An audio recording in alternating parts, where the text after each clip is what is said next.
கர்த்தருடைய பரிசுத்த நாமத்துக்கு மகிமை உண்டாகட்டும். ஆண்டவரும் இரட்சகரும் ஆகிய இயேசு கிறிஸ்துவின் ஈடு இணையற்ற நாமத்தினாலே இந்த காலை ஆராதனைக்கு தேவனை ஆராதிக்க வந்திருக்கின்ற அருமையான திருவான்மியூர் அட்வென்ட் திருச்சபையாருக்கு என்னுடைய வாழ்த்துதலை நான் தெரிவித்துக் கொள்ளுகின்றேன். அல்லேலூயா, அல்லேலூயா. சில மாத இடைவெளிகளுக்கு பிற்பாடு உங்கள் யாவரையும் சந்திப்பதில் மிகுந்த மகிழ்ச்சி அடைகின்றேன். நேரடியாக கர்த்தருடைய வார்த்தைக்குள்ளாக கடந்து செல்லாம்.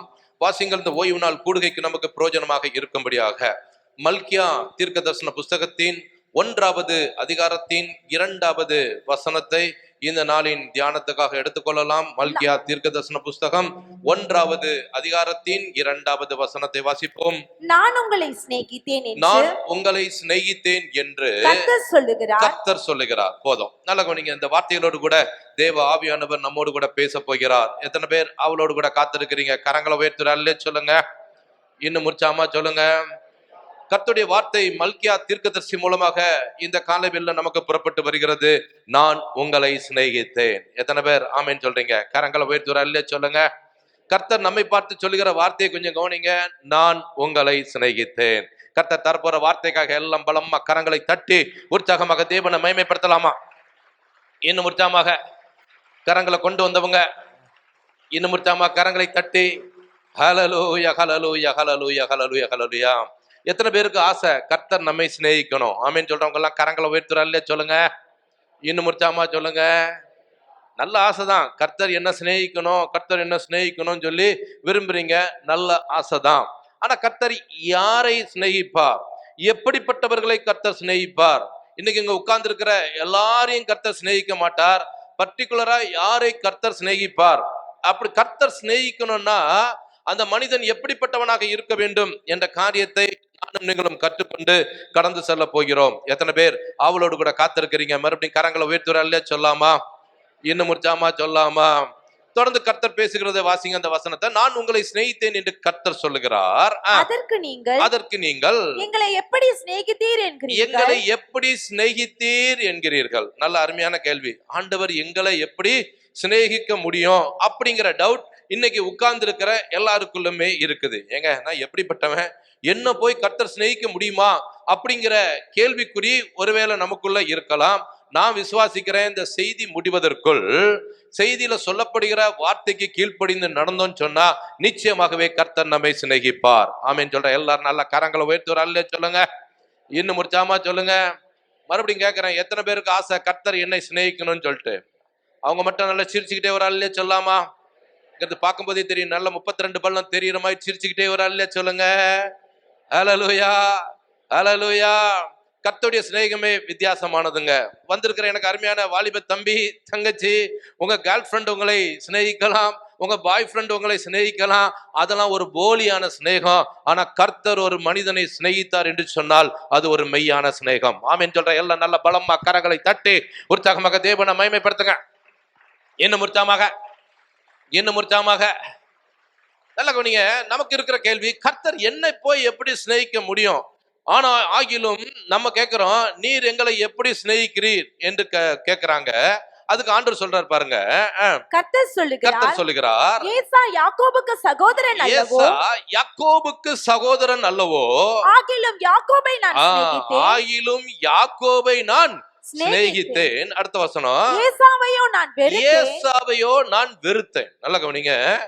நமக்கு இருக்கிற அதே டவுட் தான் என்ன இன்னைக்கு உள்ள எல்லாருக்குமே இருக்கிறது. என்ன போய் கர்த்தர் எப்படி சிநேகிக்க முடியும் அப்படின்னு சொல்லி கேட்போம் என்று சொன்னால், யாரை கர்த்தர் சிநேகிக்கிறாராம்? அழகா ஒரு எக்ஸாம்பிள் மல்கியா சொல்றாரு. 2 பேர் அங்க குறிப்பிடுகிறார். ஒரே தாயின் வயிற்றில் பிறந்த இரட்டை பிள்ளைகள். நல்ல கவனிங்க. அதுவும் தனித்தனியா பிறக்கல, 1 வருஷம் 2 வருஷம் கேப் விட்டு பிறக்கல. ஒரே நேரத்துல பிறந்த, ஒரே தாய்க்கு பிறந்த இரட்டை பிள்ளைகளான ஏசா யாக்கோபை ஆண்டவர் முன்பாக நிறுத்தி, ஏசா யாக்கோபுக்கு சகோதரன் அல்லவா, ஆயிலும் யாக்கோபை நான் சிநேகித்தேன், ஏசாவையோ நான் வெறுத்தேன் என்று சொல்லுகிறார். வந்திருக்கிற எனக்கு அருமையான சகோதரனே சகோதரியே, கர்த்தர் நம்மை சிநேகிக்கிறது உண்மைதான். ஆனா எப்படிப்பட்டவர்களை கர்த்தர் சிநேகிப்பார்? ஆண்டவர் சொல்றாரு, தெளிவா சொல்றாரு, யாக்கோபை தான் நான் சிநேகித்தேன், ஆனா யாரை வெறுத்துட்டேன்? ஏசாவை வெறுத்துட்டேன். வந்திருக்கிற எனக்கு அருமையான அன்பு சகோதரனே சகோதரியே, ஒருவேளை இந்த திருவான்மியூர் அட்வென்ட் திருச்சபைக்குள்ள இன்னைக்கு நம்ம ஏசா மாதிரி உட்கார்ந்து இருக்கிறோமா, யாக்கோபு மாதிரி உட்கார்ந்து இருக்கிறோமா? ஏசாவை கர்த்தர் என்ன பண்ணாராம் சொல்லுங்க? ஏசாவை என்ன பண்ணிட்டாராம்? வெறுத்துட்டார். ஏங்க, ஒரே தாயின் வயிற்றில் பிறந்த 2 பிள்ளைகள்ல ஒரு பையனை கர்த்தர் வெறுக்கவும் இன்னொரு பையனை கர்த்தர் நேசிக்கிறதுக்கு காரணம் என்ன? இன்னைக்கு இந்த சபைக்கு வந்திருக்கிற அநேகரில் ஒரு சிலரை கர்த்தர் சிநேகிக்கிறதற்கும் அநேகரை கர்த்தர் வெறுக்கிறதற்கும் காரணம் என்ன? இன்னைக்கு கர்த்தர் நம்மளை சிநேகிக்கணுமா வெறுக்கணுமா? சத்தமா சொல்லுங்க. கர்த்தர் நம்மளை சிநேகிக்கணுமா வெறுக்கணுமா? ஆசை நல்ல ஆசைதான். யார மாதிரி இருந்தா கர்த்தர் சிநேகிப்பாரு? யாக்கோபு. யார மாதிரி இருந்தா கர்த்தர் வெறுப்பாரு? சரி, உங்களுக்கு இப்படி சொன்னா புரியாது. பக்கத்துல உங்க கையை பிடிங்க. ரொம்ப மாசமா மறந்துருந்தோம் பிரதர், ஞாபகப்படுத்திட்டீங்க அப்படிங்கிறீங்களா? சரி, கையை பிடிச்சிட்டீங்களா? ஆமா, யார் கையை பிடிச்சிருக்கீங்களோ அவங்க முகத்தை பாருங்க. என்ன பார்க்க கூடாது, என்ன யாரும் பார்க்காதீங்க. ஏன்னா யார் கையை பிடிச்சிருக்கீங்களோ அவங்க முகத்தை பார்த்து நான் கேட்கிற மாதிரி அப்படி கேளுங்க. கர்த்தர் உங்களை சிநேகிக்கணுமா வெறுக்கணுமா? கர்த்தர் நம்மை சிநேகிக்கணும்னா யாக்கோபாக இருக்க வேண்டும். கர்த்தர் நம்மளை வெறுத்தார்னா நானும் நீங்களும் ஏசாவை போல இருக்கிறோம். எத்தனை பேர் புரிந்து கொண்டீங்க? கரங்களை உயர்த்துற அல்ல சொல்லுங்க. இன்னும் முடிச்சாமா சொல்லுங்க. என்னங்க, யாக்கோபுனாலே அர்த்தம் என்ன? எத்தன், ஏமாத்து பையன், திருட்டு பையன், ஃப்ராடு, பக்கா ஃப்ராடு. அந்த ஃப்ராட போய் கர்த்தர் என்ன பண்ணாராம்? சிநேகித்தாராம். ஆனா ஏசாவை என்ன பண்ணிட்டாராம்? ஆண்டவர் வெறுத்துட்டாராம். இன்னைக்கு ஒருவேளை ஆண்டவர் நம்மை வெறுக்கிறாரா சிநேகிக்கிறாரா என்பதை இந்த செய்தி முடிவதற்குள்ள கண்டுபிடித்து கர்த்தர் நம்மை சிநேகிக்கிற அளவுக்கு நம்முடைய வாழ்க்கையை ஒப்பு கொடுத்து கடந்து செல்ல போகிறோம். எத்தனை பேர் அவளோடு கூட காத்திருக்கிறீங்க? கரங்களை உயர்த்துற அல்ல சொல்லுங்க. இன்னும் உற்சாகமா சொல்லுங்க. கர்த்தர் சிநேகிக்கிற அளவுக்கு யாக்கோபு ரொம்ப நல்லவனா? அதே போல கர்த்தர் வெறுக்கிற அளவுக்கு ஏசா என்ன ரொம்ப கெட்டவனா? ஏசாவை குறித்து நம்ம பார்க்க போறோம். முதலாவது, ஏசாவை கர்த்தர் வெறுக்கிறதுக்கு காரணம் என்ன? ஆனா அவனை வெறுக்கிற அளவுக்கு அவன் என்னதான் அப்படி செஞ்சிட்டான்? எடுத்துக்கொள்ளுங்கள். ஆதியாகமத்தின் புஸ்தகம் 27வது அதிகாரத்தின் 41வது வசனத்தை வாசிக்கலாம். ஆதியாகமத்தின் புஸ்தகம் 27வது அதிகாரத்தின் 41வது வசனம். யாக்கோபை தன் தகப்பன் ஆசீர்வதித்தது யாக்கோபை தன் தகப்பன் ஆசீர்வதித்தது நிமித்தம் ஏசா யாக்கோபை பகைத்து ஏசா யாக்கோபை பகைத்து என் தகப்பனுக்காக துக்கிக்கும் நாட்கள் என் சீக்கிரமாய் வரும். தகப்பனுக்காக துக்கிக்கும் நாட்கள் சீக்கிரமாய் வரும். அப்பொழுது என் சகோதரனாகிய யாக்கோபை கொன்று போடுவேன் என்று ஏசா தன் இருதயத்திலே சொல்லிக் கொண்டான். ஏசா தன் இருதயத்திலே சொல்லிக் கொண்டான். நல்லா கவனிங்க. ஏசாவை குறித்து இந்த வசனத்துல வாசிக்கிறோம். ஏசா தன் கூட பிறந்த, தன்னோடு கூட ஒட்டி பிறந்த அந்த சகோதரனை என்ன பண்றேன்னு சொல்றான்? பகைத்து நான் அவனை கொன்று போடுவேன் அப்படின்னு சொல்றான். அப்ப ஏசா நல்லவனா கெட்டவனா? நீங்க என்ன பாக்குறீங்க? நான் கெட்டவன் மாதிரி இல்ல, என்ன பாக்குறீங்க? ஏசா நல்லவனா கெட்டவனா? கூட பிறந்த சகோதரனை என்ன பண்றான்? பகைச்சு அவனை கொன்று போடுவேன் சொல்றான். அப்போ அந்த ஏசா நல்லவனா கெட்டவனா? கெட்டவன். அப்ப கர்த்தர் அவனை பகைச்சதுக்கு வெறுத்தது கரெக்டா தப்பா? சொல்லுங்க.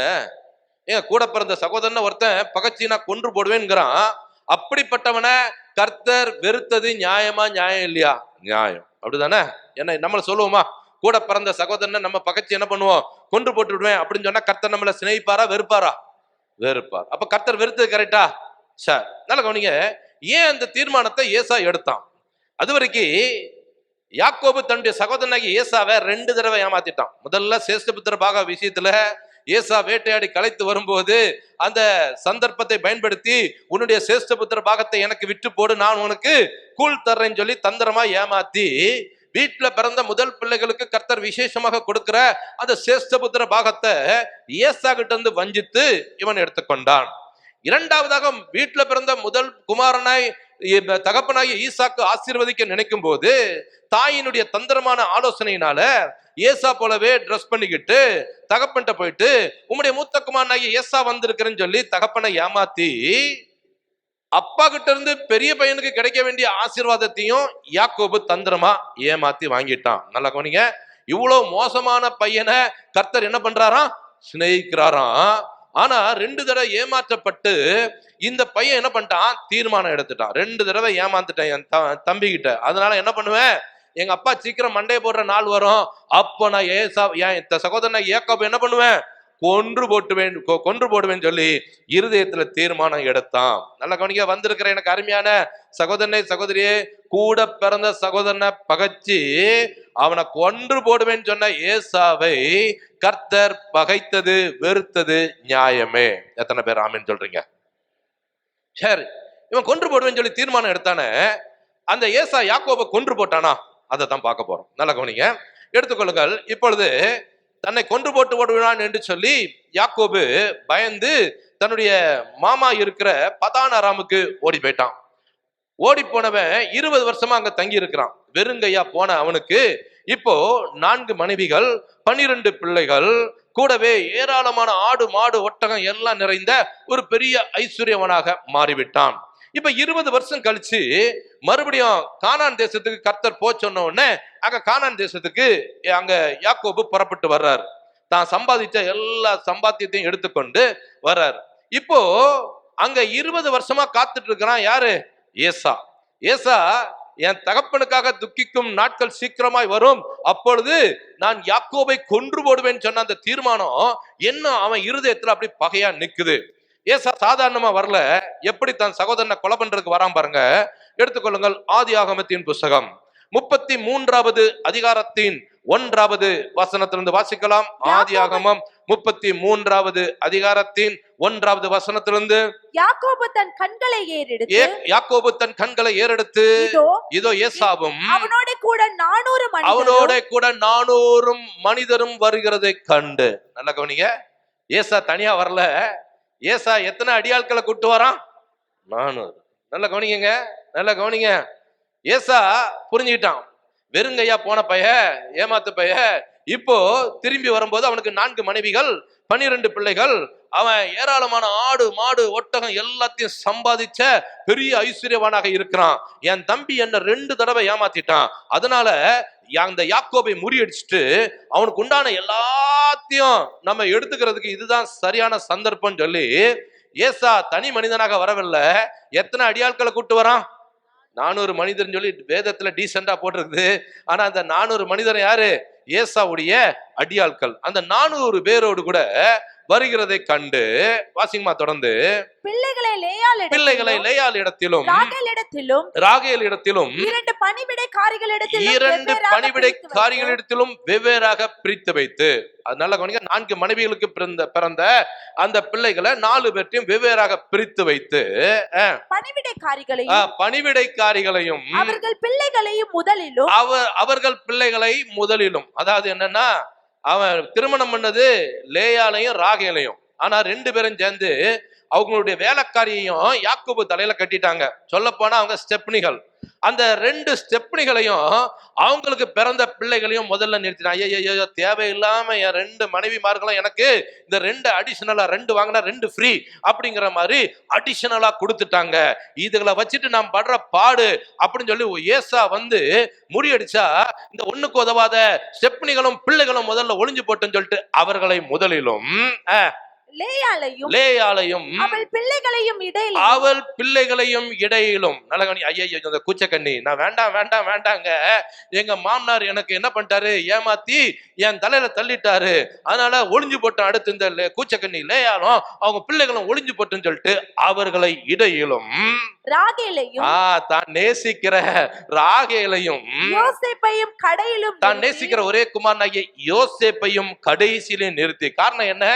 ஏசா வந்து முதல்ல முறியடிச்சா ஒண்ணுக்கு உதவாத ஸ்டெப்னிகளும் பிள்ளைகளும் போட்டோம். அடுத்து கூச்சக்கண்ணி லேயாலும் பிள்ளைகளும் போட்டோம். நான் என்ன பண்ணுவேன், ராகேலையும் யோசேப்பையும் கூட்டிட்டு அப்படி பின்பக்கமா எஸ்கேப் ஆயிருவேன்னு சொல்லிட்டு தந்திரமா முன்னாடி நிறுத்தி கடையில நிறுத்தி தான் அவர்களுக்கு முன்பாக நடந்து போய் 7 விசை தரை மட்டும் குனிந்து வணங்கி தன் சகோதரனாகிய ஏசாவிடம் கிட்ட சேர்ந்தான். நல்லா கவனிங்க, அந்த பேக்ரவுண்ட கொஞ்சம் கவனிச்சு பாருங்க. ஏசா இருதயத்துல 20 வருஷ பகை. என் தம்பி என்னை 2 தடவை ஏமாத்திட்டான், அதனால அவனை கொன்று போடுறதுக்கு இதான் சரியான சமயம் சொல்லிட்டு தனி மனிதனாக வராம 400 அடியாட்களை கூட்டிட்டு அங்க வந்து நிக்கிறான். வந்து நிக்கிற அந்த சிச்சுவேஷனை பாருங்க. ஏசா ரெடியா இருக்கிறாரு. எந்த நேரத்திலையும் அவன் 400 அடியாட்களும் அங்க யாக்கோபுடைய சேனைகள் அந்த மந்தைக்கு முன்பாக பாய்ந்து அவங்கள முறியடிக்கிறதுக்கு சரியான சமயம் தேடி இருக்கும்போது யாக்கோபு செய்த காரியத்தை பாருங்க. தன் சகோதரன் கிட்ட 7 விசை தரை மட்டும் குனிந்து வணங்கி தன் சகோதரன் கிட்ட போய் சேர்றான். ஏசாவின் இருதயத்துல எத்தனை வருஷ பகை? 20 வருஷ பகை. சகோதரனை பகைத்து அவனை கொன்று போடுவேன் சொன்ன அந்த தீர்மானம் உள்ள இருந்துகிட்டே இருக்குது. கிட்ட சேர்ந்தான். நடந்தது என்ன? அப்பொழுது ஏசா எதிர்கொண்டு ஓடி வந்து அவனை தழுவி அவன் கழுத்தை கட்டிக்கொண்டு அவனை முத்தம் செய்தான். இருவரும் அழுதார்கள். My dear brothers and sisters, நல்ல கவனிங்க. 20 வருஷ பகைய உள்ள வச்சுட்டு 400 அடியாளோடு கூட யாக்கோபை எதிர்கொள்ள வந்த ஏசா 20 வருஷம் கழிச்சு சகோதரனை பார்த்த உடனே அவனுக்கு பகை மறைஞ்சிருச்சு, கொலை செய்யணுங்கிற எண்ணம் மறைஞ்சிருச்சு. சகோதரனை பார்த்த மாத்திரத்துல ஓடி வந்து கட்டி பிடிச்சு 2 பேரும் மாறி மாறி முத்தம் செய்தார்கள். கரங்களை உயர்த்துற அல்ல சொல்லாமா? இன்னும் முடிச்சாமா? சொல்லாமா? இப்ப சொல்லுங்க, அந்த ஏசா நல்லவனா கெட்டவனா? என்னங்க அப்படி பாக்குறீங்க? சகோதரனை கொண்டு போடுவேன். ஆனா சகோதரனை பார்த்த மாத்திரத்துல அவனுக்குள்ள என்ன வந்துருச்சு? சகோதர பாசம் வந்துருச்சு. இப்படிப்பட்டவனை தான் கர்த்தர் சொல்றாரு, ஏசாவையோ நான் வெறுத்தேன் அப்படிங்கிறாரு. என்னங்க, ஏசா எவ்வளவு நல்லவன் பார்த்தா யாக்கோபு காட்டிலும் யார் தான் ரொம்ப நல்லவன்? இவ்வளவு நேரம் நம்ம பார்த்தோமே, யாக்கோபு தான் ஏமாத்துக்காரன். ஆனா ஏசா சகோதரனை கொண்டு போடுவேன்னு சொன்னவன் வந்து கட்டி பிடிச்சு முத்தம் செய்யறான். அதனால ஏசா நல்லவன். இப்படிப்பட்ட ஏசாவை கர்த்தர் வெறுக்கிறதுக்கு காரணம் என்ன? நல்ல கவனிங்க. இன்னைக்கு நான் சொல்லுவேன், இந்த கால விசுவாசிகளை காட்டிலும் அந்த ஏசா ரொம்ப நல்லவன். என்ன பிரதர், ஏசாவோட நாங்க மோசமானவங்களா? நிறைய பேர் ஏசாவை காட்டிலும் மோசமானவங்க இங்க உட்கார்ந்து இருக்கிறீங்க. ஏசா என்ன சொன்னா? சகோதரனை பகிச்சு கொன்று போடுவேன்னு சொன்னா.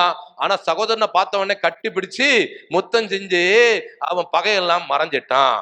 ஆனா இந்த கால விசுவாசிகள் தோத்திரம் பிரதர் அப்படின்னு சொல்லி நல்லா கூல கும்பிடு போட்டு தோத்திரம் சொல்லுவாங்க. உள்ளுக்குள்ள ஆத்திரத்தை வச்சுக்கிட்டு வெளியில சிரிச்சுக்கிட்டு தோத்திரம் போடுற எனக்கு அருமையான அன்பு சகோதரனே, உங்களை காட்டிலும் ஏசா ரொம்ப நல்லவன்.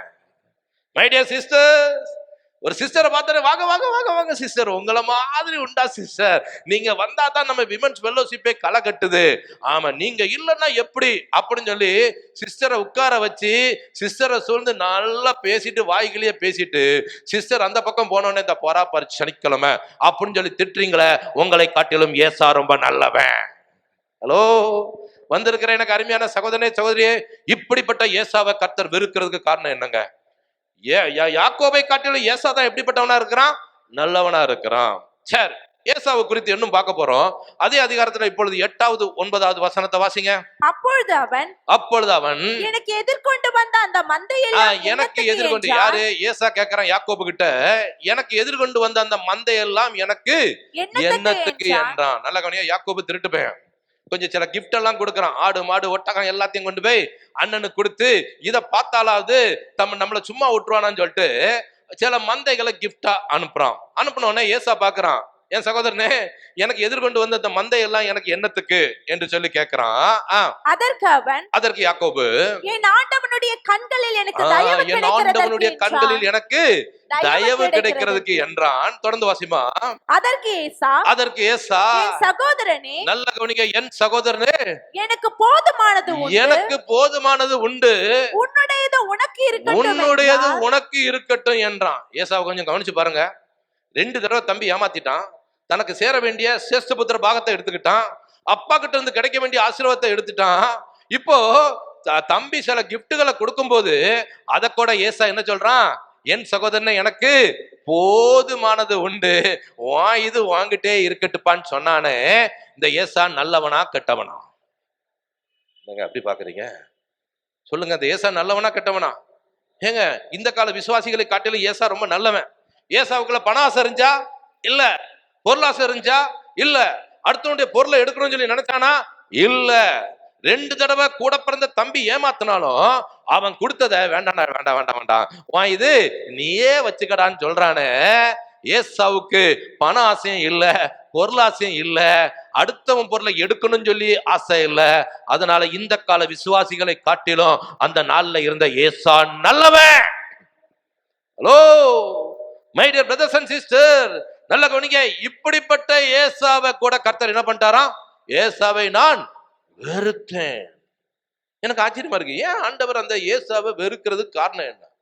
ஏசாவை பழைய ஏற்பாட்டுல தேடி பார்த்தா கூட அவன் சில காரியங்கள்ல ரொம்ப நல்லவனாவே இருந்திருக்கிறானே, இப்படிப்பட்ட நல்லவனை கர்த்தர் வெறுக்கிறதுக்கு காரணம் என்ன? நல்ல கவனிங்க, இன்னைக்கு விசுவாசிகளுக்குள்ள பயங்கரமான பண ஆசை, பொருள் ஆசை. வாசிங்க, நம்ம வாசித்த வேத பகுதி 1 தீமோத்தேயு 6வது அதிகாரத்துல 6வது வசனத்திலிருந்து வாசிங்க.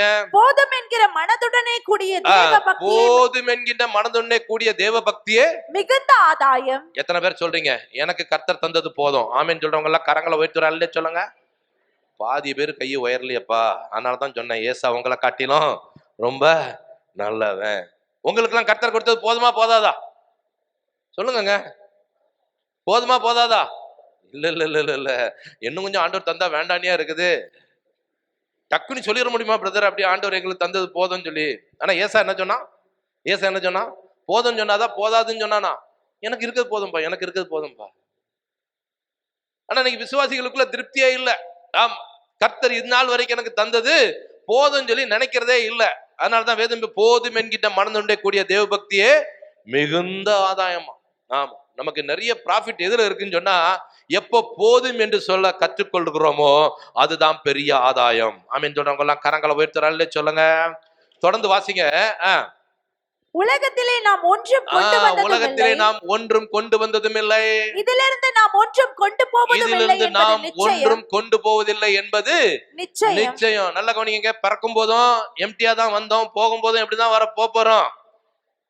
எனக்கு அருமையான சகோதரனே சகோதரியே, திருவான்மியூர்ல பீச் ஓரத்துல பெரிய பெரிய பங்களா உங்களுக்கு இருக்கலாம், நல்ல BMW கார், ஜாகுவார் கார் உங்ககிட்ட இருக்கலாம். போகும்போது அந்த காரை தூக்கிட்டு போக முடியாது. எப்படிதான் போக முடியும்? எம்டி ஹேண்டா தான் போக முடியும். ஆகவே நல்ல கவனிங்க, அதனாலதான் யோபு சொல்றாரு, நிர்வாணியாய் என் தாயின் கற்பத்திலிருந்து வந்தேன், நிர்வாணியாய் அவ்விடத்துக்கு திரும்புவேன். நல்ல கவனிங்க, இந்த எண்ணம் யாருக்குள்ள இருக்குதோ அவங்க தான் கர்த்தருக்கு பிரியமானவர்கள். எத்தனை பேர் ஆமேன்னு சொல்றீங்க? யார் கர்த்தர் எனக்கு இப்ப தந்தது போதும் அப்படின்னு சொல்லி நினைக்கிறாங்களோ அவங்க தான் கர்த்தருக்கு பிரியமானவர்கள். தொடர்ந்து வாசிக்க. கொண்டு போவதில்லை என்பது நிச்சயம். உண்ணவும் உடுக்கவும் நமக்கு உண்டாயிருந்தால் அது போதும் என்று இருக்க கடவோம். எத்தனை பேர் கர்த்தர் எனக்கு தந்தது போதும் சொல்றீங்க? அவங்க மட்டும் நல்ல பலமா கரங்களை தட்டி உற்சாகமாக தேவனை மகிமைப்படுத்துங்க. சார், தேவ சமூகத்துல ஒத்துக்கிட்டீங்க, என்ன ஆண்டவர்ட்ட ஆமா லிஸ்ட போட்டு அது வேணும் இது வேணும்னு கேட்க கூடாது. ஹல்லேலூயா, ஹல்லேலூயா. சரி, அப்ப நல்லா கவனிங்க, ஏசா சகோதரனை பகைச்சான், கொன்று போடுவேன்னு சொன்னான். ஆனா சகோதரனை பார்த்த நேரத்துல அவனுக்கு அதெல்லாம் மறந்துருச்சு. அந்த 400 அடியாட்களும் அப்படி ஸ்டன்னாய் நிக்கிறாங்க. என்னடா இது, இந்த ஏசா மடையன் எங்களை யாக்கோபை முறியடிக்கணும்னு சொல்லி கூட்டு வந்தான், இப்ப போயிட்டு சகோதரனை பார்த்த உடனே கட்டி பிடிக்கிறானே, இந்த ஏசா அந்த பைத்தியமாயிட்டானா அவன் அப்படின்னு சொல்லி நிக்கிற அளவுக்கு ஏசா சகோதர பாசம் உடையவன். கரங்களை உயர்த்துறாலே சொல்லாமா? இன்னும் முடிச்சாமா சொல்லாமா? வேதம் சொல்லுகிறது, தேவனிடத்தில் அன்பு கூறுகிறேன் என்று ஒருவன் சொல்லியும் தன் சகோதரனை பகைத்தால் அவன் பொய்யன் ஃப்ராடு, பக்கா ஃப்ராடு. 6வது நேரத்துல எப்படிதான் அபிஷேகம் விசுவாசிகளுக்குள்ள வருதோ தெரியல, அன்பு கூறுவேன் பாட்டு இங்க பாஸ்டர் போட்ட உடனே ஆமா பாட ஆரம்பிச்ச உடனே இங்க விசுவாசிகள் துள்ளி துள்ளி துள்ளி அன்பு கூறுவேன் இன்னும் அதிகமா ஆண்டவர் சொல்ல, ஏ ஃப்ராடு, நிறுத்து. முதல்ல நீ கண்ட சகோதரனிடத்துல அன்பு கூறு. வேதம் சொல்லுங்க, தான் கண்ட சகோதரனிடத்தில் அன்பு கூறாதவன் காணாத தேவனிடத்தில் எப்படி அன்பு கூறுவானா? அன்பு கூறுவேன் பாட்டு போட்டோட எங்க இருந்துதான் அபிஷேகம் பொத்துக்கிட்டு வருதோ தெரியல. ஆண்டவர், நீ ஃப்ராடு சகோதரி, நீ ஃப்ராடு, நிறுத்து. நேத்து தான் உன் கூட இருந்த விமன்ஸ் ஃபெல்லோஷிப்ல சகோதரி கிட்ட சண்டை போட்டுட்டு இங்க வந்தோடனே அபிஷேகத்துல சொல்றியா அப்படின்னு சொல்லி ஆண்டவர் நிறுத்த சொல்வார். நல்ல கவனிங்க, வந்திருக்கிற எனக்கு அருமையான சகோதரனை சகோதரியே, வேதம் சொல்லுகிறது, தன் சகோதரனை பகைக்கிற எவனும் மனுஷ கொலைபாதகன். ஆமாம், அவனுக்கு கொலைகாரனே பட்டம் ஆண்டவருக்கு சூட்டிட்டாரு. ஆகவே நல்ல கவனிங்க, இந்த கால விசுவாசிகளை காட்டிலும் நான் நினைக்கிறேன் அன்னைக்கு இருந்த ஏசா ரொம்ப நல்லவன். காரணம், ஏசா சகோதர பாசம் உடையவனாக இருந்தான். 2வதாக ஏசாவுக்குள்ள பண ஆசையோ பொருளாசையோ இல்லை.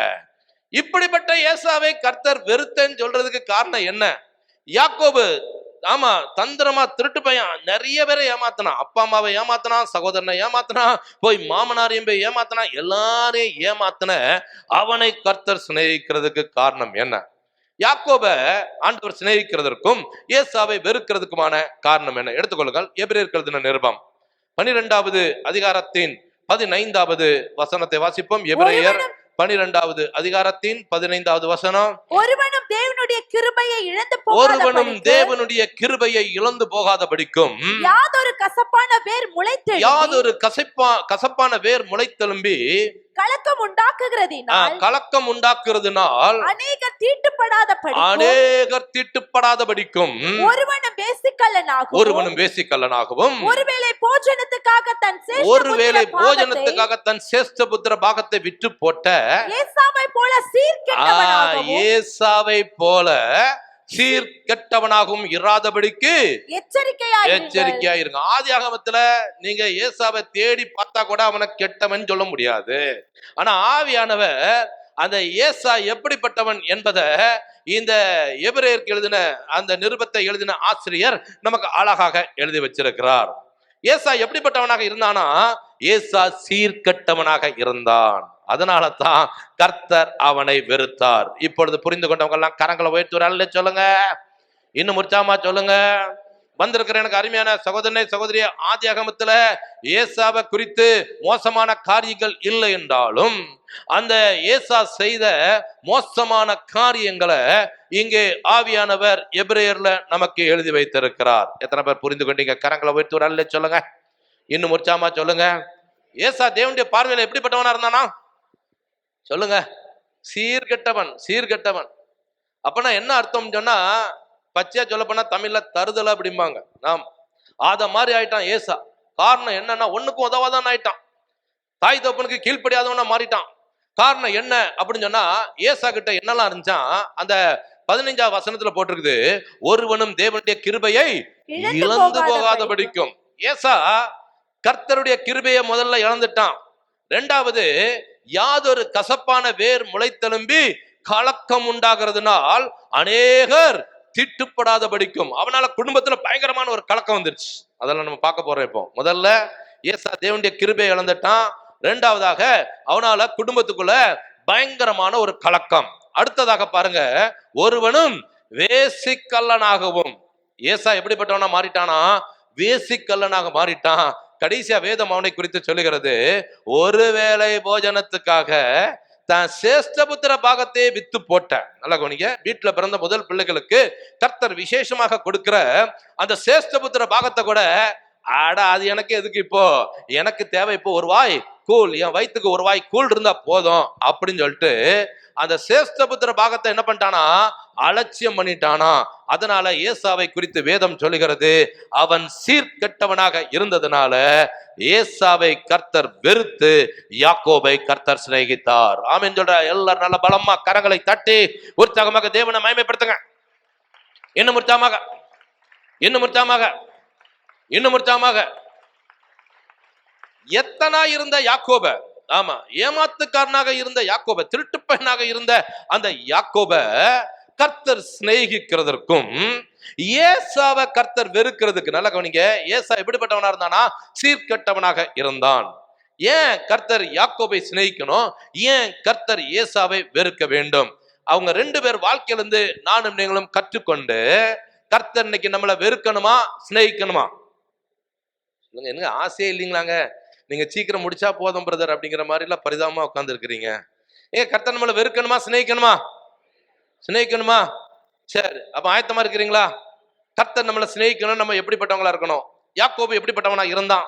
ஏசாவை கர்த்தர் வெறுக்கிறதுக்கு என்ன காரணம்? இதைத்தான் பார்க்க போறோம். எடுத்துக்கொள்ளுங்கள், ஆதியாகமத்தின் புஸ்தகம் 25வது அதிகாரத்தின் 27வது வசனத்தை வாசிங்க. ஆதியாகமம் 25வது அதிகாரத்தின் 27வது வசனம். இந்த பிள்ளைகள் பெரியவர்களான போது, யாரு? ஏசாவும் யாக்கோபும். ஆமா, பெரியவர்களான போது ஏசா வேட்டையில்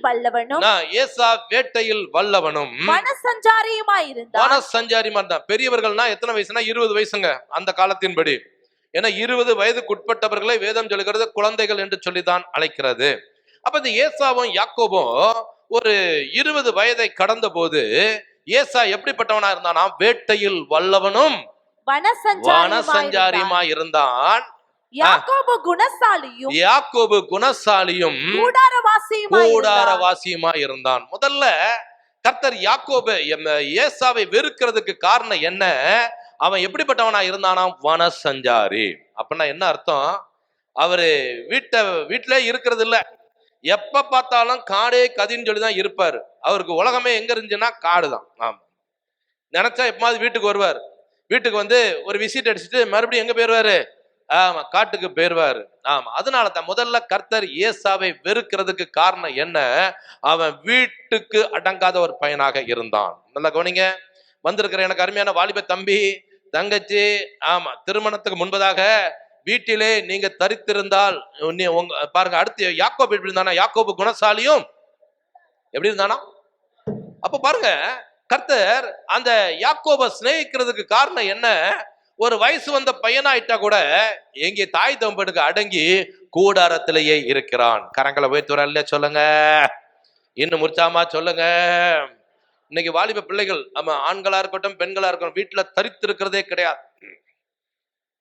சில வீட்டுல தாய் தகப்பன் சொல்லி ரொம்ப வருத்தப்படுறாங்க. பெண் பிள்ளை, திருமணமாகாத பெண் பிள்ளை வீட்டுக்கு டெய்லி 2 மணிக்கு வராயா, என்னத்த சொல்றது நாங்க அப்படின்னு சொல்லி கேட்கிறாங்க. இப்ப பாருங்க, கர்த்தர் ஏங்க அந்த யாக்கோபை சிநேகித்து ஏசாவை வெறுத்தாரு? யாக்கோபு வீட்டுக்கு அடங்கின பிள்ளையாக தாய் தகப்பனுக்கு கீழ்ப்படிஞ்சு வீட்டிலே இருந்தாரு.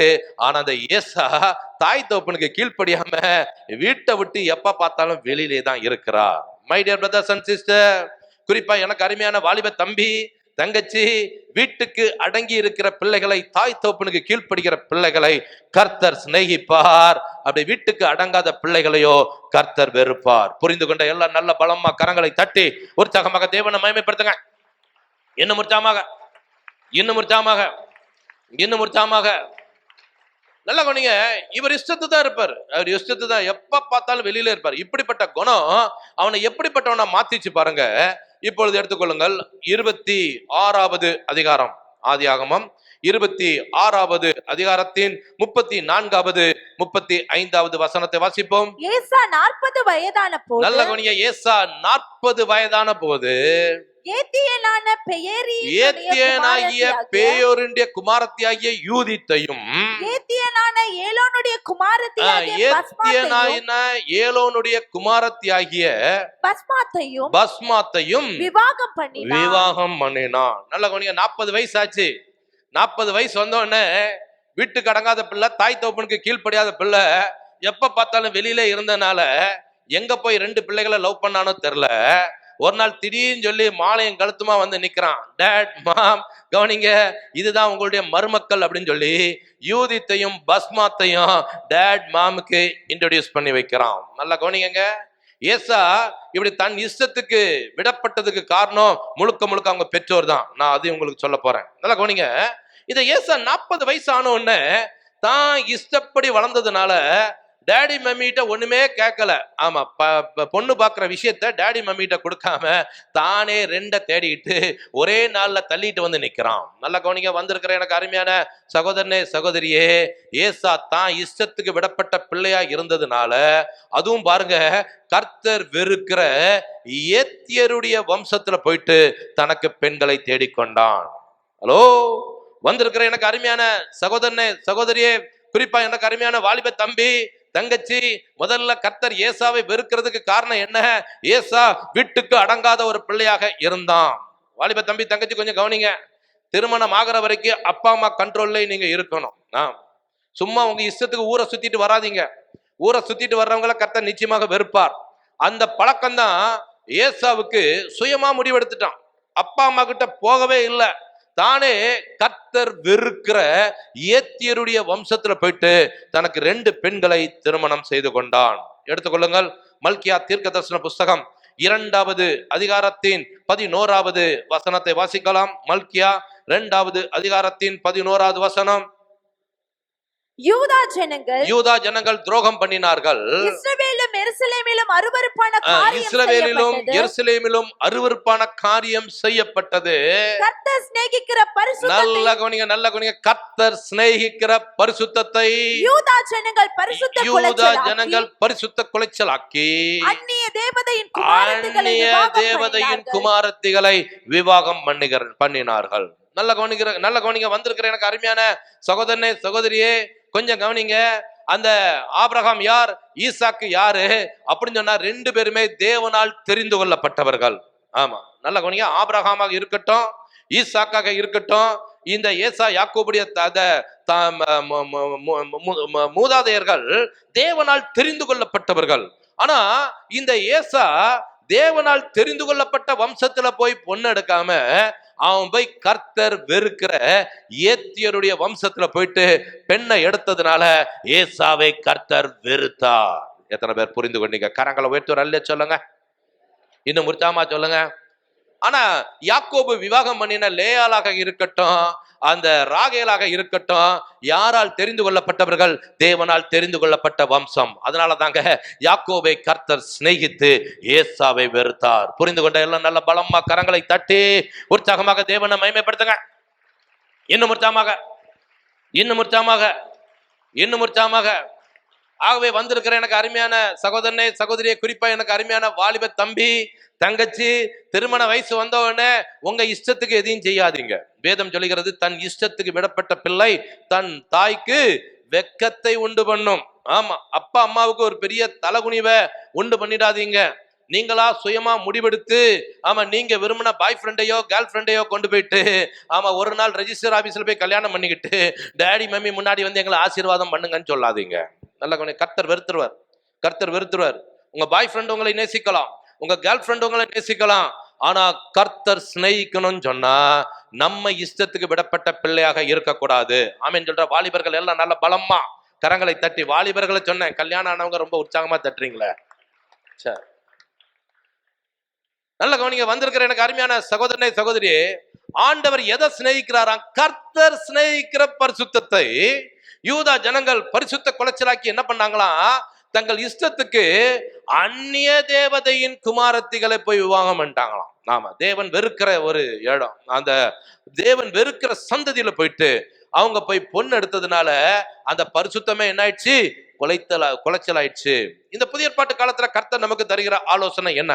2 கொரிந்தியருடைய நிருபம் 6வது அதிகாரத்தின் 14வது வசனத்தை வாசிக்கலாம். 2 கொரிந்தியருடைய நிருபம் 6வது அதிகாரத்தின் 14வது வசனம். அந்நிய நுகத்திலே அவிசுவாசிகளுடன் பிணைக்கப்படாதிருப்பீர்களாக. நல்ல கவனிங்க. வந்திருக்கிற எனக்கு அருமையான சகோதரனை, சகோதரியே, ஒவ்வொரு வார்த்தைக்கும் அதன் அர்த்தத்தை சொல்லும்படியாக நான் விரும்புகிறேன். அந்நிய நுகத்திலே, அது என்னங்க அந்நிய நுகம்? நம்ம இப்ப இருக்கிறது, நீங்கெல்லாம் எங்க இருக்கிறீங்க? திருவான்மியூர், சென்னை, பூந்தமல்லி, இதெல்லாம் என்னன்னா சொந்த இடமா அந்நிய நுகமா? என்னங்க அப்படி பாக்குறீங்க? என்ன பிரதர், திருவான்மியூர்ல ஏக்கர் கணக்குல நிலத்தை வாங்கி வச்சிருக்கிறோம், இதை போய் சொந்த இடம் சொல்லாம அந்நிய நுகமா? வேதம் நமக்கு கற்று தருகிறது என்னன்னா, இது அந்நிய நுகம். அப்ப நமக்கு சொந்த இடம் எங்க இருக்குது? இப்படி கையை காமிக்கிறீங்க, கரெக்டா சொல்லணும். நம்முடைய குடியிருப்போ பரலோகத்தில் இருக்கிறது. ஆமென் சொல்ற எல்லாம் நல்ல பலமா கரங்களை தட்டி உற்சாகமாக தேவனை மகிமைப்படுத்துங்க. இன்னும் உற்சாகமாக. நல்லா கவனிங்க. நமக்கு சொந்த ஊர் திருநெல்வேலி கிடையாது, தூத்துக்குடி கிடையாது, சென்னை கிடையாது. நமக்கு சொந்த ஊர் பரலோகம். அல்லேலூயா. ஏன்னா அங்கதான் போய் என்ன பண்ண போறோம்? நிரந்தரமாக இருக்க போகிறோம். நம்முடைய குடியிருப்போ பரலோகத்தில் இருக்கிறது. அப்ப சென்னையாக இருக்கட்டும், திருவான்மியூரா இருக்கட்டும், பூந்தமல்லியா இருக்கட்டும், ஆமா, பாலவாக்கமா இருக்கட்டும், எல்லாமே என்னன்னா அந்நிய நுகம். இந்த அந்நிய நுகத்துல வேதம் சொல்லுகிறது, அவிசுவாசிகளுடன் கூட பிணைக்கப்படாதிருப்பீர்களாக. நம்ம எல்லாம் விசுவாசிகளா அவிசுவாசிகளா? என்னங்க டவுட் வந்துருச்சா? பிரதர் கொஞ்சம் இருங்க, பிரதர் கொஞ்சம் இருங்க. நாங்கெல்லாம் விசுவாசிகளா அவிசுவாசிகளான்னு சொல்லி செக் பண்ணிக்கிறோம். வீட்டுல போயிட்டு குடும்பமா டிஸ்கஸ் பண்ணிட்டு அடுத்த மாசம் ஒருவேளை கர்த்தருக்கு சித்தமான நீங்க வந்தீங்கன்னா சொல்றோம் அப்படிங்கிற மாதிரி இருக்குது. எங்க நம்மெல்லாம் விசுவாசிகளா அவிசுவாசிகளா?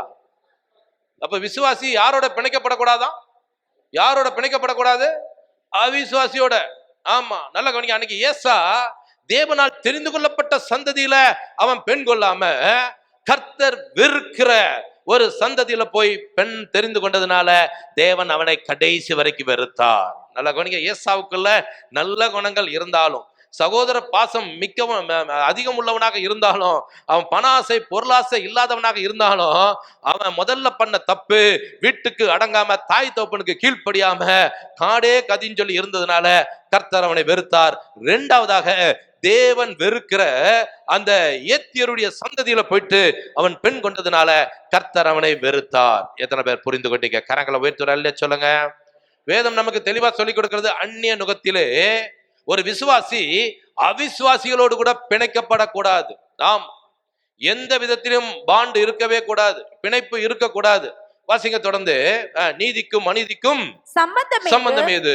ஒளிக்கும் இருளுக்கும் ஐக்கியம் ஏது? ஒளிக்கும் இருளுக்கும் ஐக்கியம் ஏது?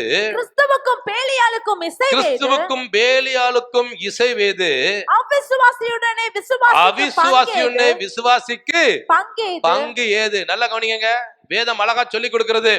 விசுவாசிக்கும் அவிசுவாசிக்கும் எந்த விதத்திலும் சம்பந்தம் இருக்கக்கூடாது. ஆமென் சொல்ற எல்லாம் நல்ல பலமா கரங்களை தட்டி உற்சாகமாக தேவனை மகிமைப்படுத்துங்க.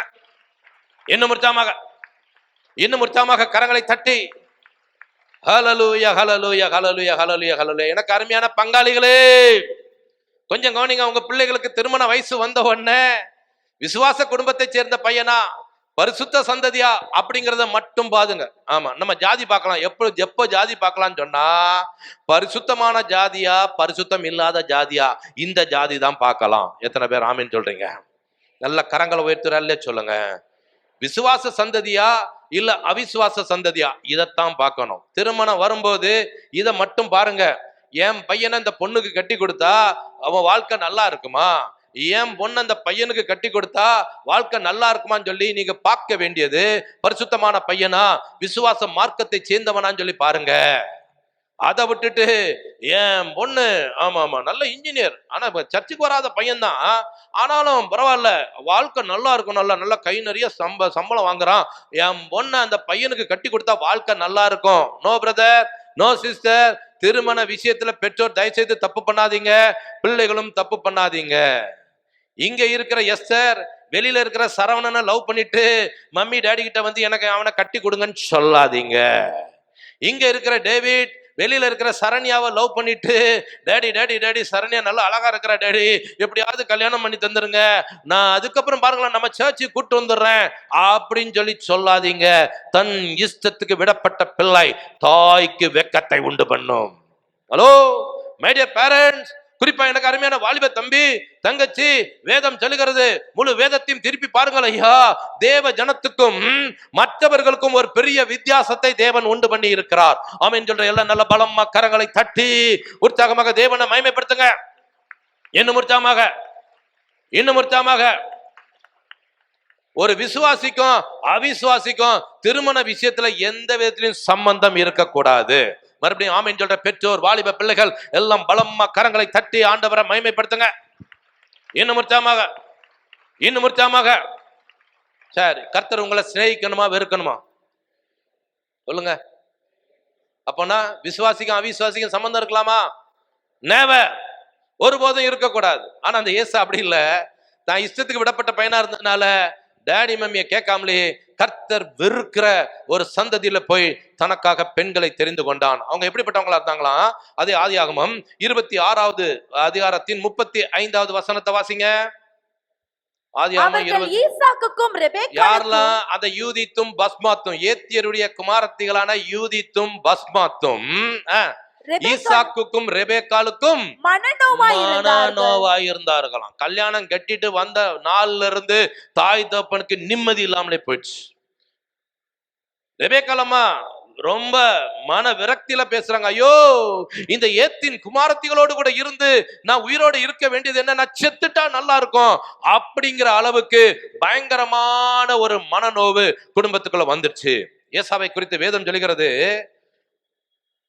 ஒருவனும் தேவனுடைய கிருபை இழந்து போகாதபடிக்கும் யாதொரு கசப்பான வேர் முளைத்தெலும்பி கலக்கம் உண்டாகிறது நாள். ஏசானால குடும்பத்துல பயங்கரமான கலக்கம், தாய் தகப்பனுக்கு பயங்கரமான மென்டல் டார்ச்சர்.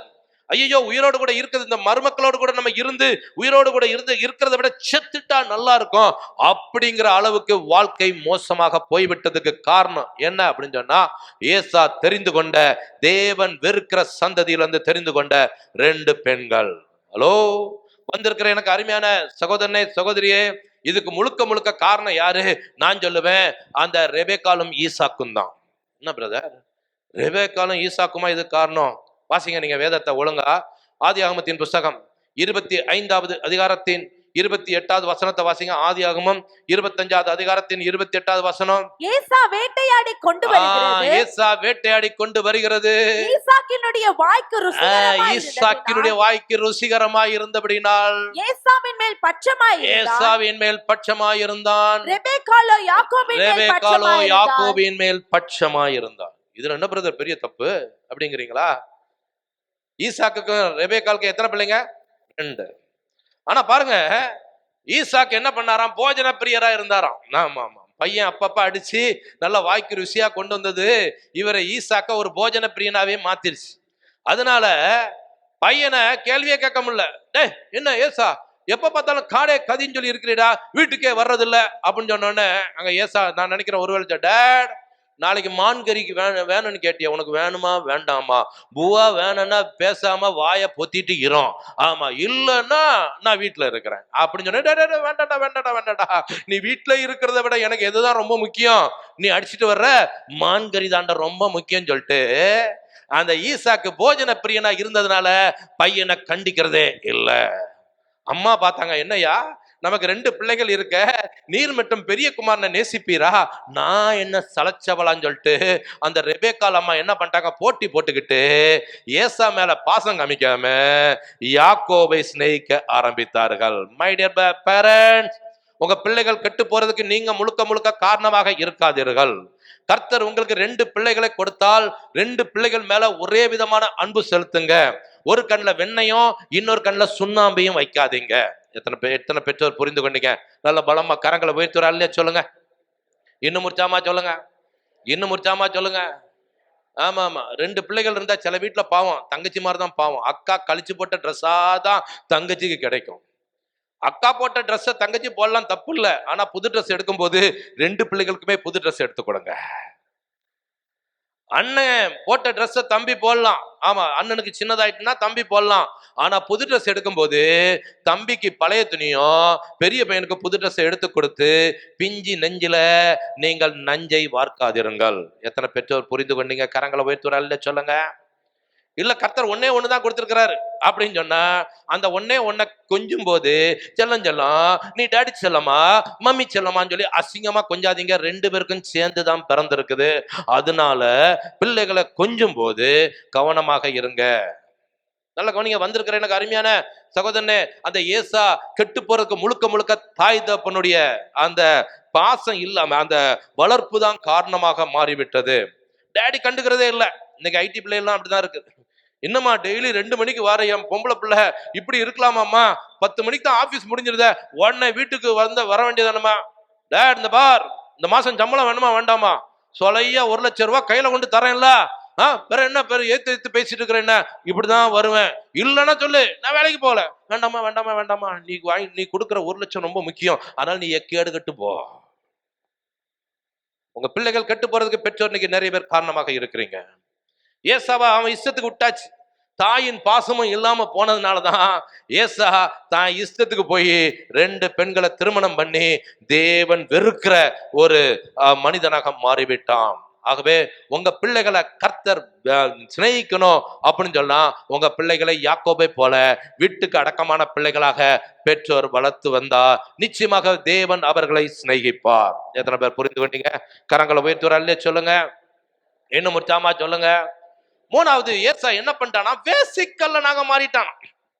என்னங்க வேசிக்கல்லன்? ஏற்கனவே 2 பெண்களை திருமணம் பண்ணினவன் என்ன பண்ணானா, இப்போ எடுத்துக்கொள்ளுங்கள். ஆதியாகமத்தின் புஸ்தகம் 28வது அதிகாரத்தின் 8வது 9வது வசனத்தை வாசிக்கலாம். ஆதியாகமம் எல்லாம் எடுங்க 28வது அதிகாரத்தின் 8வது 9வது வசனம்.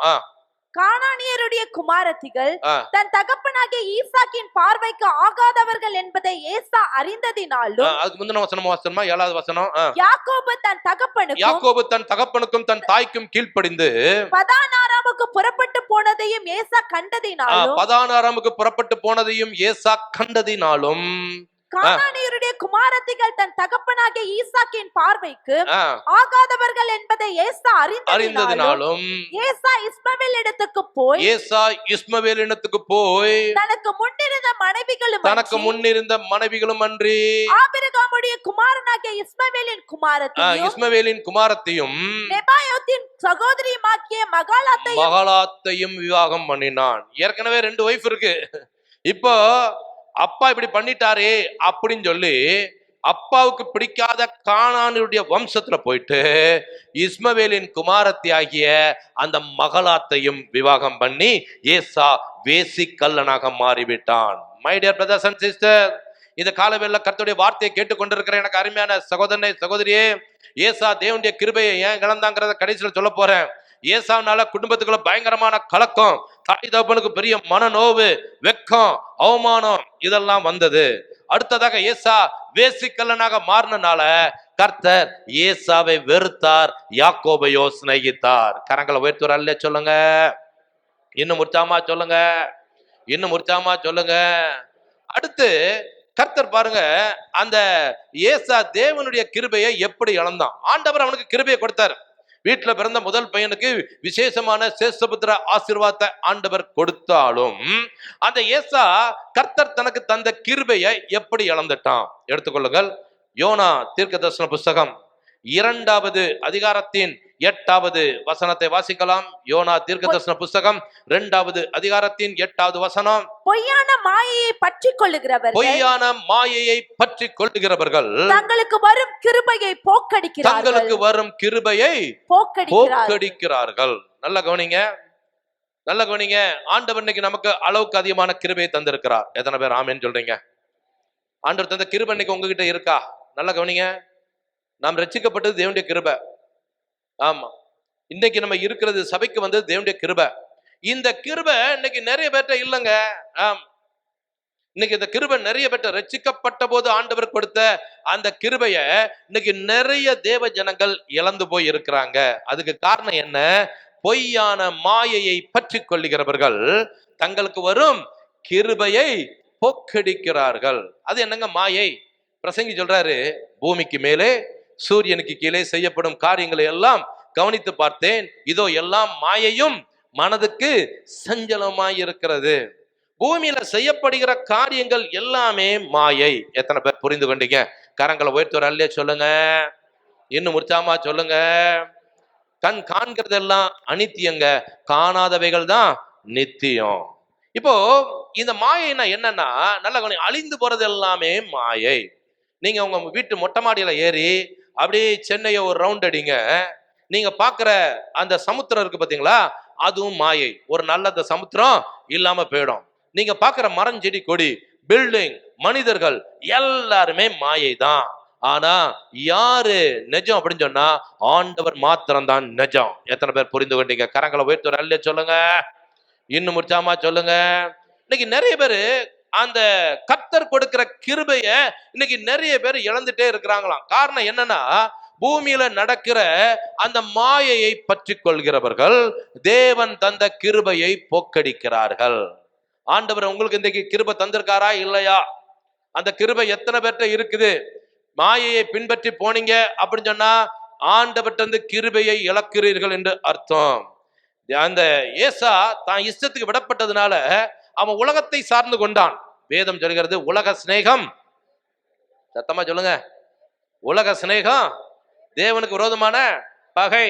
எனக்கு அருமையான வாலிப தம்பி, உங்க கேர்ள் ஃப்ரெண்ட் ஒரு மாயை. எனக்கு அருமையான வாலிப தங்கச்சி, உங்க பாய் ஃப்ரெண்ட் ஒரு மாயை. ஆண்டவர் மட்டும் தான் நிஜம். எத்தனை பேர் ஆமேன்னு சொல்றீங்க? கரங்களை உயர்த்துற அல்ல சொல்லுங்க, இன்னும் உற்சாகமா சொல்லுங்க, இன்னும் உற்சாகமா சொல்லுங்க. இயேசு கிறிஸ்து நேற்றும் இன்றும் என்றும் மாறாது. உங்க பாய் ஃப்ரெண்ட் மாறிடுவான், உங்க பாய் ஃப்ரெண்ட் கண்டிப்பா மாறிடுவான். ஆமா, உங்களை விட அழகான ஒரு பொண்ணு கிடைச்சதுன்னா உங்களுக்கு டாட்டா காமிச்சிட்டு அவ பின்னாடி போயிடுவான்.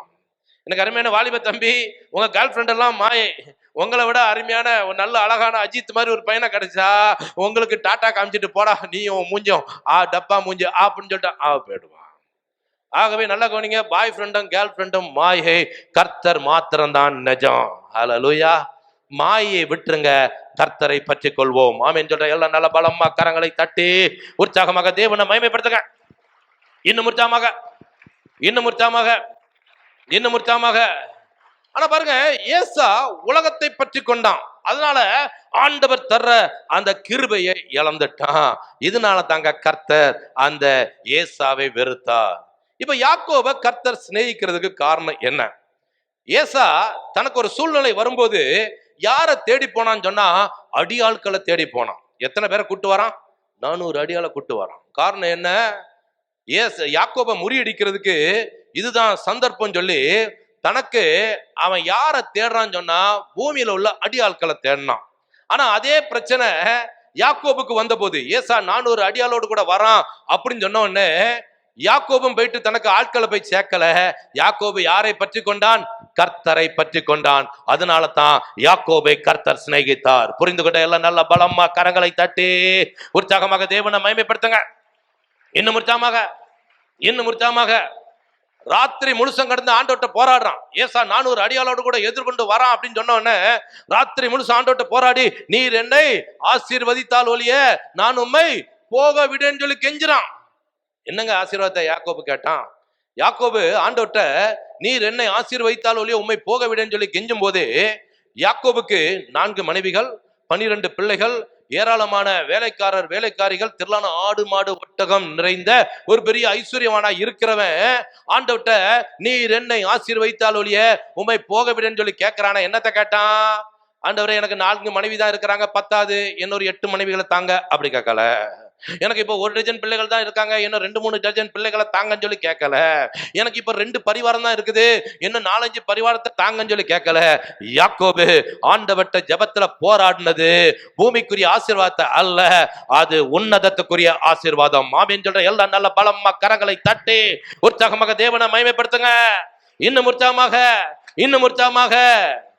என் சகோதரனாகிய ஏசாவின் முகத்துக்கு என்னை தப்புவியும், அதுக்கு என்ன ஆசீர்வதிக்கணும்னு சொல்லி கேட்டதுனாலதான் கர்த்தர் யாக்கோபை சிநேகித்து அவனை ஆசீர்வதித்தார்.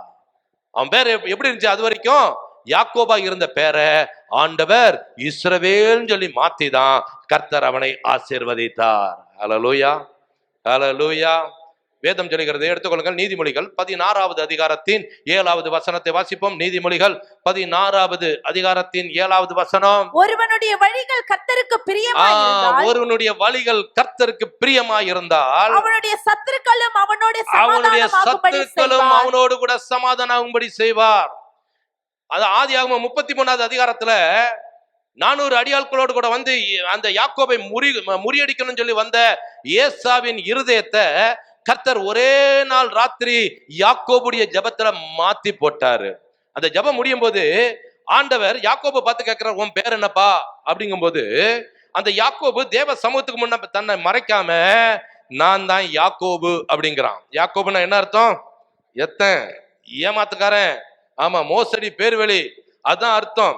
தன்னை தேவ சமூகத்துல நான் தான் ஆண்டவரை நீங்க தேடிட்டு இருக்கிற அந்த ஃப்ராட் யாக்கோபுன்னு சொல்லி அர்ப்பணிக்கும் போது யாக்கோபா இருந்த அவனை கர்த்தர் இஸ்ரவேல் என்று பேர் மாற்றி அவனை ஆசீர்வதித்து அவனை சிநேகித்தார். புரிந்து கொண்டவங்க எல்லாம் கரங்களை உயர்த்துறல்ல சொல்லுங்க. இன்னும் உற்சாகமா சொல்லுங்க. அப்ப பாருங்க, இஸ்ரவேலா மாறின பிறகு அவனுடைய வழிகள் கர்த்தருக்கு பிரியமா இருந்ததுனாலதான் ஏசா விரோதியாக வந்தாலும் சத்ருவா மாறி வந்தாலும் அவனை யாக்கோபோடு கூட சமாதானமாகும்படி கர்த்தர் செய்து அவனை சிநேகித்தார். புரிந்து கொண்ட எல்லாம் நல்ல பலமா கரங்களை தட்டி உற்சாகமாக தேவனை மகிமைப்படுத்துங்க. இன்னும் உற்சாகமாக, இன்னும் உற்சாகமாக. சரி, இப்படி கர்த்தர் ஆசீர்வதிச்சார். எப்படி? பேரை இஸ்ரவேலா யாக்கோபா இருந்தவனை இஸ்ரவேலா மாத்தினார். நடந்தது என்ன? இன்னொரு 5 நிமிடத்தில் முடிக்க விரும்புகிறேன். எடுத்துக்கொள்ளுங்கள். மறுபடியும் ஆதியாகமத்தின் புஸ்தகம் 35வது அதிகாரத்தின் 9வது 10வது வசனத்தை வாசிப்போம். ஆதியாகமம் 25வது அதிகாரம் 35வது அதிகாரத்தின் 9, 10. யாக்கோபு பதானாராமிலிருந்து வந்த பின்பு தேவன் அவனுக்கு மறுபடியும் தரிசனமாகி அவனை ஆசீர்வதித்து இப்பொழுது உன் பெயர் யாக்கோபு இனி உன் பெயர் யாக்கோபு என்னப்படாமல் இஸ்ரவேல் என்று உனக்கு பேர் வழங்கும் என்று சொல்லி அவனுக்கு இஸ்ரவேல் என்று பெயரிட்டார். ஏங்க 32வது அதிகாரத்துல பாத்தீங்கன்னா ஏற்கனவே யாக்கோபா இருந்த அவனை கர்த்தர் இஸ்ரவேலா மாத்தினாரு. காரணம் என்ன? அவன் தன்னுடைய நிலைமையை, தன்னுடைய பாவங்களை மறைக்காம நான் தான் அந்த ஏமாத்துக்காரன் யாக்கோபுன்னு சொல்லி அறிக்கையிட்டோன்னு அவனை இஸ்ரவேலா மாத்தி அவனை ஆசீர்வதித்து அவனை சிநேகித்த கர்த்தர் இப்ப மறுபடியும் அவனை பார்த்து கூப்பிடுறாரு. டே, மறுபடியும் உன் பேர் யாக்கோபுடா, மறுபடியும் உன் பேர் என்ன? யாக்கோபு அப்படின்னு சொல்லி அழைத்து மறுபடியும் அவனுடைய பெயரை இஸ்ரவேல் என்று 2ஆம் முறை மாற்றுவதற்கு காரணம் என்ன? நடந்த சம்பவம் என்ன? எடுத்துக்கொள்ளுங்கள். ஆதியாகமத்தின் புஸ்தகம் 31வது அதிகாரத்தின் 3வது வசனத்தை வாசிப்போம். ஆதியாகமம் 31வது அதிகாரம் 3வது வசனம். கர்த்தர் யாக்கோபை நோக்கி உன் பிதாக்களுடைய தேசத்திற்கும், நல்ல கவனிங்க, நீ உன் பிதாக்களுடைய தேசத்திற்கும் உன் இனத்தாரிடத்துக்கும் திரும்பி போ, நான் உன்னோட கூட இருப்பேன் என்றார். நல்ல கவனிங்க. இப்போ யாக்கோபு பதானாராம்ல இருக்கிறார். வந்து 20 வருஷம் ஆச்சு.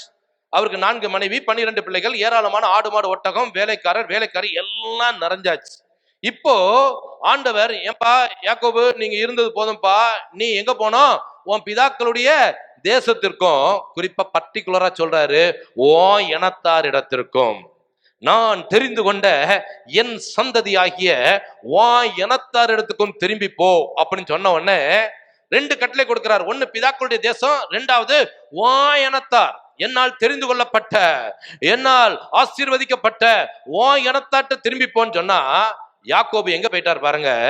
யாக்கோபு அங்க கானான் தேசத்துக்கு தான் வந்தார். வந்து எங்க தங்கி இருக்கிறார் பாருங்க. 33வது அதிகாரம் 17வது வசனத்தை வாசிங்க. ஆதியாகமம் 33:17. யாக்கோபு சுக்கோத்திற்கு பிரயாணம் பண்ணி தனக்கு ஒரு வீடு கட்டி தன் மிருக ஜீவன்களுக்கு கொட்டாரங்களை போட்டான். அதனாலே அந்த ஸ்தலத்துக்கு சுக்கோத் என்று பெயரிட்டான். நல்ல கவனிங்க. யாக்கோபு ஆண்டவருடைய கட்டளையில ஒன்றை நிறைவேற்றிட்டான். எங்க வந்துட்டான்? கானான் தேசத்துக்கு வந்துட்டான். கானான் தேசத்துல தான் சுக்கோத் இருக்குது. இப்போ ஆண்டவர் சொன்ன 2வது கட்டளை, நீ யாருகிட்ட போனோம்? ஓ இனத்தார் இடத்துல, என்னால் தெரிந்து கொள்ளப்பட்ட ஓ இனத்தாட்ட போன்னு சொன்னா யாக்கோபு எங்க போயிட்டான்? கர்த்தருடைய வார்த்தையை மீறி சுக்கோத்தாகிய உலகத்துக்குள்ள போயிட்டான். அவிசுவாசிகள் மத்தியில போய் நிக்கிறான். அங்க இருந்த சீகேம் அவளுடைய சொந்த குமாரத்தியாகிய அந்த தீனாலை அவன் நாசம் பண்ணிட்டான். அதனால யாக்கோபுடைய குமாரர்கள் லேவியும் அந்த சிமியோன், லேவியும் சிமியோனும் எழும்பி அந்த பட்டயத்தை எடுத்து அத்தனை பேரையும் அங்கே வெட்டி போட்டார்கள். அந்த அளவுக்கு யாக்கோபுக்கு வந்த பிரச்சனைக்கு காரணம் என்ன? கர்த்தருடைய கட்டளையை மீறி தான் இனத்தாட்ட போகாம அவிசுவாசிகளின் ஐக்கியமாகிய அந்த சுக்கோத்துக்கு பிரயாணம் பண்ணி சீகேம தெரிந்து கொண்டு அங்கே இருந்தான். நடந்தது என்ன? அதனாலதான் கர்த்தர் மறுபடியும் அவனை பார்த்து இப்போ உன் பேர் என்ன சொன்னாரு? யாக்கோபு என்றார். இப்ப நடந்தது என்ன பாருங்க. மறுபடியும் அவன் அந்த சுக்கோத்திலிருந்து பிரயாணம் பண்ணி பெத்தேலுக்கு வந்ததுனால தான் கர்த்தர் அவனை ஆசீர்வதித்தார். எடுத்துக்கொள்ளுங்கள். 35வது அதிகாரத்தின் 1வது 2வது 3வது வசனத்தை வாசித்து நம்ம முடிக்க போகிறோம். தேவன் யாக்கோபை நோக்கி, எல்லாம் எடுத்துக்கிடுங்க. தேவன் யாக்கோபை நோக்கி, நீ எழுந்து பெத்தேலுக்கு போய் அங்கே குடியிருந்து. இப்ப அவன் யாக்கோபு இருக்கிற இடம் என்ன? சுக்கோத் தேவன் விரும்பாத இடம், அவிசுவாசிகள் இருக்கிற இடம். யாக்கோபை பார்த்து சொன்னாரு, நீ உன் இனத்தாட்ட போன்னு சொன்னா அவன் அங்க போகாம சீகேம்கிட்ட போய் உட்கார்ந்துகிட்டான்.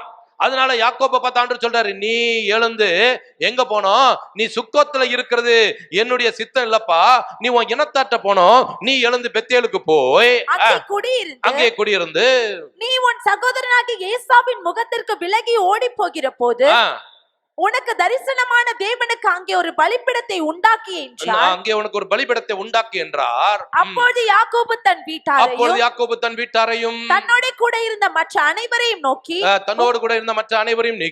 நோக்கி உங்களிடத்தில் இருக்கிற அந்நிய தெய்வங்களை விலக்கி போட்டு நல்ல கவனிங்க, தேவன் வெறுக்கிற அந்த அந்நிய தெய்வங்கள் எல்லாம் விலக்கி போட்டு உங்களை சுத்தம் பண்ணிக்கொண்டு அதாவது உங்களை பரிசுத்தம் பண்ணிக்கொண்டு உங்கள் வஸ்திரங்களை மாற்றுங்கள். நாம் எழுந்து பெத்தேலுக்கு போவோம் வாருங்கள். நல்ல கவனிங்க, வந்திருக்கிற எனக்கு அருமையான சகோதரனே சகோதரியே, அந்த யாக்கோபை கர்த்தர் சிநேகிக்கிறதுக்கு காரணம் என்ன?